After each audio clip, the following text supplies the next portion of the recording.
سیدنا یونس علیہ نبینا علیہ الصلوۃ والسلام کی قوم کا ذکر آ رہا ہے۔ دیکھیں اللہ تعالیٰ کی یہ سنت ہے کہ اللہ تعالیٰ جب بھی کسی قوم میں کسی رسول کو مبعوث کرتا ہے تو وہ وہاں جا کر دھمکی لگاتے ہیں کہ ہم پر ایمان لے آؤ، نہیں تو بڑے دن کا عذاب تمہیں آ پکڑے گا۔ اور وہ بڑا دن ان قوموں کے لیے ایام اللہ بن جاتا ہے، جس طرح کہ حضرت موسیٰ علیہ السلام کے مخالفین کے لیے، فرعونیوں کے لیے بخاری مسلم میں آیا کہ 10 محرم کا دن ایام اللہ بن گیا کہ اس دن فرعونی ڈبو دیے گئے۔ اسی طریقے سے قوم نوح جس دن ڈبوئی گئی وہ ان کے لیے ایام اللہ میں سے ایک یوم تھا، اللہ کے بڑے بڑے فیصلوں کے دنوں میں سے ایک دن۔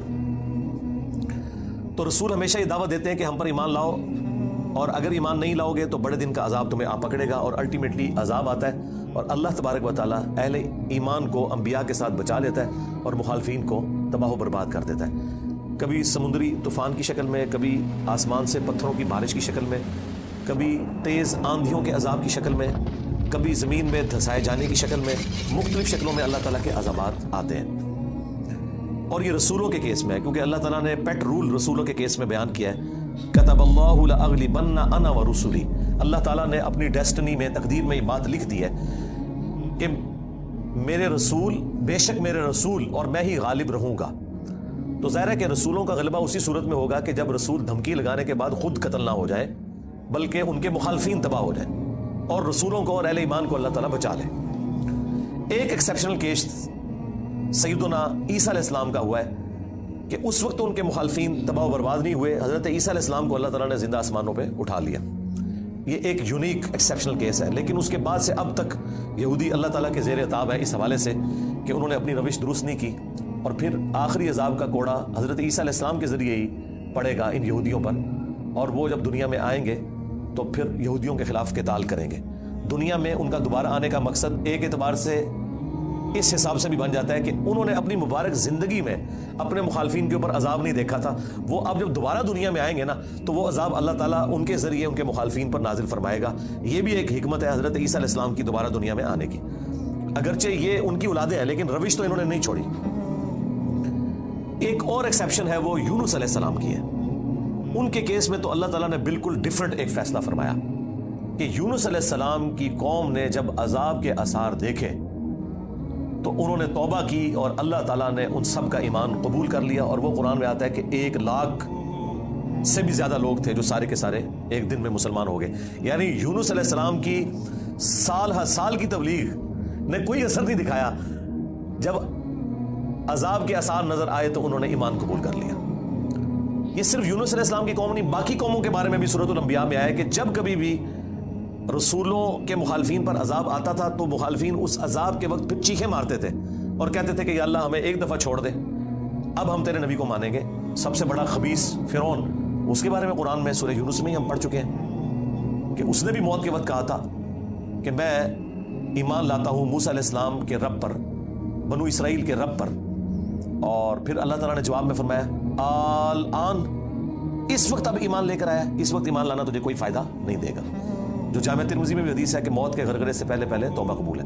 یہ جو موت کا غرغرہ ہے نا، یہ امتوں کے کیسز میں عذاب کے آثار کا سامنے نظر آنا ہے، وہ پوری قوم کے لیے موت کے غرغرے کا وقت ہے، اگرچہ وہ ان پہ نظر نہیں آئی ہے لیکن وہ اللہ کا فیصلہ ہو چکا ہے، وہ اب انہوں نے کنفرم مرنا ہی مرنا ہے۔ وہ آثار جب نظر آنا شروع ہوئے تو باقی قومیں بھی آہو بکا کرتی تھیں، اس قوم نے بھی آہو بکا کیا اور اللہ تعالیٰ نے ان کے کیس میں وہ سن لیا اور انہیں بچا لیا۔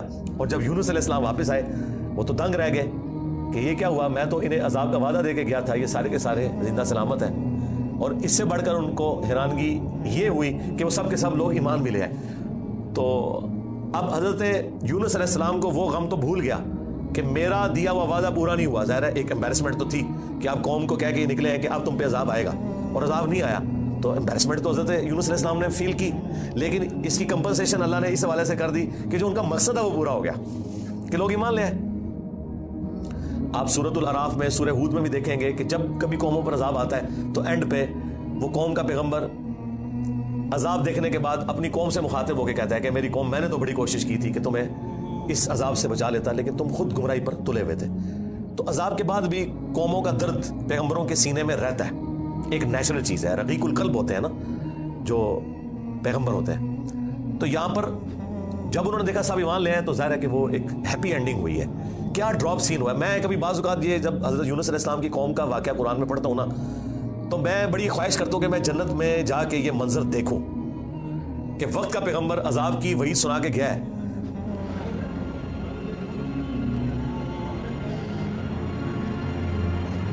In just 40 days more, Nineveh will be overthrown.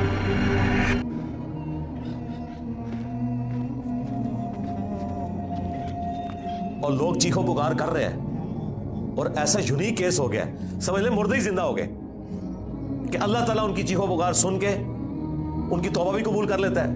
اور پھر یونس علیہ السلام جب واپس آتے ہیں ان کی حیرانگی کیا ہوگی. ٹھیک ہے, کیا ڈراپ سین ہوگا. میں کہتا ہوں اس طرح کی کوئی ٹریجک فلم نہیں ہو سکتی جو یونس علیہ السلام اور ان کی قوم کی ہے. اور وہ کیوں ہوا؟ صرف یونس علیہ السلام سے ایک اجتہادی خطا ہوئی. ہم اسے گناہ نہیں کہتے, وہ خطا ہے. انبیاء خطا کرتے ہیں لیکن چونکہ وہ اپنی خطا پر قائم نہیں رہتے اور وہ گناہ کے زمرے میں بھی نہیں ہے, غلطی ہے بحیثیت انسان. انسان غلطیوں سے پاک اگر ہم پیغمبروں کو کہتے ہیں تو یہ پاک وہ والا نہیں ہے جس طرح اللہ پاک ہے. آپ سبحان کا لفظ صرف اللہ کے ساتھ بولتے ہیں, کوئی پیغمبر بھی سبحان نہیں ہے.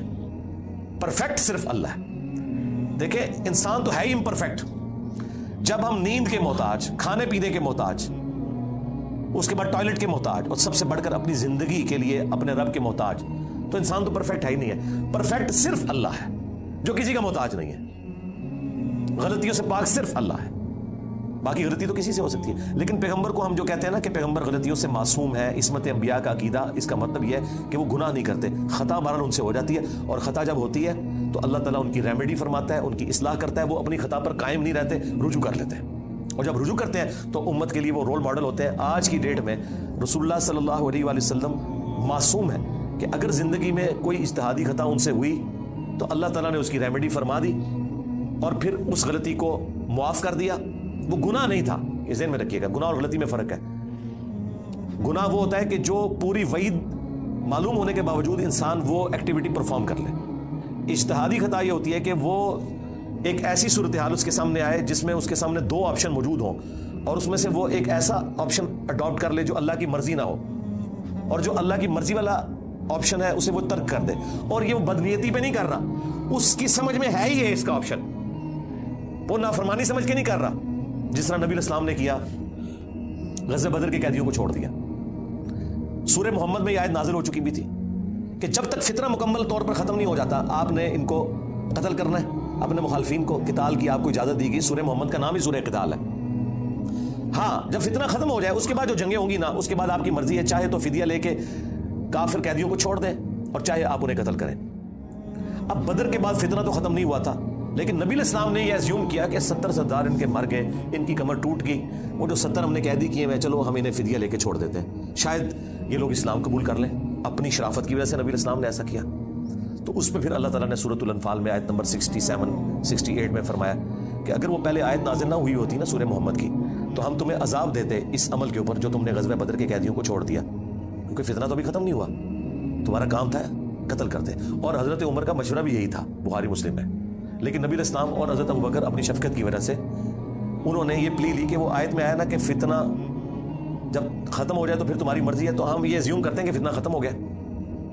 یہ بدنیتی کی وجہ سے نہیں تھا, واقعی انہوں نے یہ ایزیوم کیا تھا, لیکن وہ کس قسم کے ناہنجار لوگ تھے. حضرت عمر رضی اللہ تعالیٰ عنہ نے یہ کنکلوڈ کیا کہ نہیں یہ اس قابل ہے, یہ قتل ہونے چاہیے. بہرحال وہ اجتہادی خطا اللہ تعالیٰ نے معاف کی. اس طرح باقی انبیاء کرام کے بارے میں حضرت آدم علیہ السلام کی غلطی کا ذکر ہے, موسیٰ علیہ السلام سے بندہ مار گیا تھا, نوح علیہ السلام نے اپنے